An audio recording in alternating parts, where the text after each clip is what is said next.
Hi, it's Suzanne Cantor with Techlicious, and I'm here with Tim Alessi from LG, and we're talking about TVs for 2018. There's a lot of new technology that's going to make things so much easier for consumers when they get it back. So it's all about the Think technology, artificial intelligence. That's right. For CES in 2018, adding artificial intelligence capability to TV is going to be a big theme at the show, especially for LG. And that's going to add a lot of new utility and capabilities to the TV. Okay, so what exactly are we talking about? Artificial intelligence seems, so advanced for just, being able to turn on the TV and watch programs, but it's a little bit more than that. Why is it artificial intelligence just as opposed to voice command? Well, it's kind of taking what people are becoming comfortable with. Everybody is interacting now with a smart speaker of some sort, whether it's Alexa or Google Home.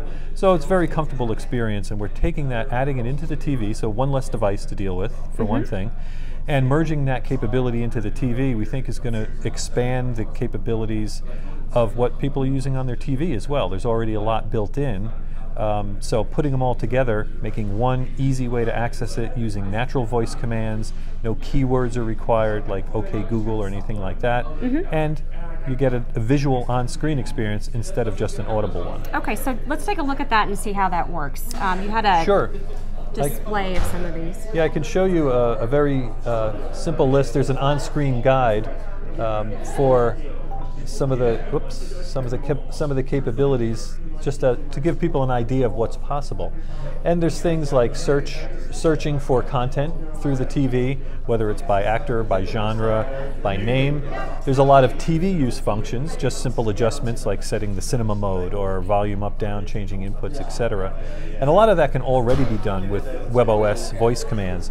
But what's totally new is this Google Assistant capability. So anything you can do with a Google Home device or Google Assistant, you can now do through the TV. And the nice thing about it is, this is a pretty extensive list of stuff. But to the user, all they have to do is just know what they want to do, use a simple voice command to say it, and the TV will do the rest. That's where the artificial intelligence comes in. You don't have to know that it's going through the Google server or for the LG ThinQ server or WebOS. You just say your command. So you just say something. So find out about the weather. Okay. Do I need an umbrella today? I didn't ask it what the weather was. I just, a very simple. It's expected to rain today in Las Vegas. So any of these commands, if you were asking for information, it would just pop up on the lower portion of the screen. You could continue watching whatever program you were already watching. Yep, your content is still playing in the background, and it has it here. You can see, you get a visual representation of where it's coming from, in this case, Google Assistant.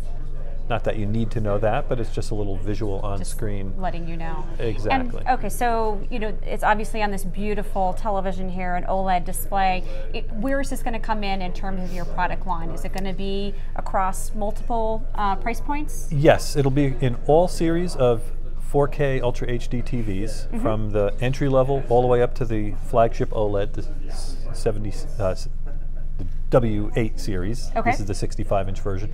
One series you'll have to buy the Magic Remote separately, but everything else that comes with it in the box, you're ready to go right out of the gate. But all the TVs are going to be compatible? Yes, Great. Absolutely. Okay, and we're going to be seeing this coming in to stores at what point this year? Around early to mid-March, you'll start seeing the first models show up, and multiple, like you said, multiple price points, multiple screen sizes, so you can put it in every conceivable room. So is this a software update that's going to be available for people who have already purchased LG sets and already have a Magic Remote, or is this something just for the 2018 models? It's a new feature for 2018. Existing WebOS customers have access to a lot of the TV functions and entertainment search functions, like for content, but not the Google Assistant. Okay, so that's a good reason to want the 2018 model. And beyond just the TV functions and Google Assistant, where does this play in terms of the whole home? Does it tie into your Think line of appliances? Are you going to get any special functionality? Well, yes, it does. We're envisioning this as the hub for a smart home, a connected home, because beyond doing a simple search for content or asking the weather, if you have connected appliances, it will also control them. So if you want to get something ready to eat later on, you can just preheat the oven without getting up off the couch. or get a signal from your washer that the dryer cycle is done. And it'll also control any other IoT devices that Google can control, like smart light bulbs, thermostats, locks, the list goes on and on. So it's just plugging right in, and the stuff that you already have would be accessible. It's through bringing all your that Google capability, commands. just kind of focusing into one main access point. Great. Well, thank you so much, Tim. Thank you. And thanks for joining us.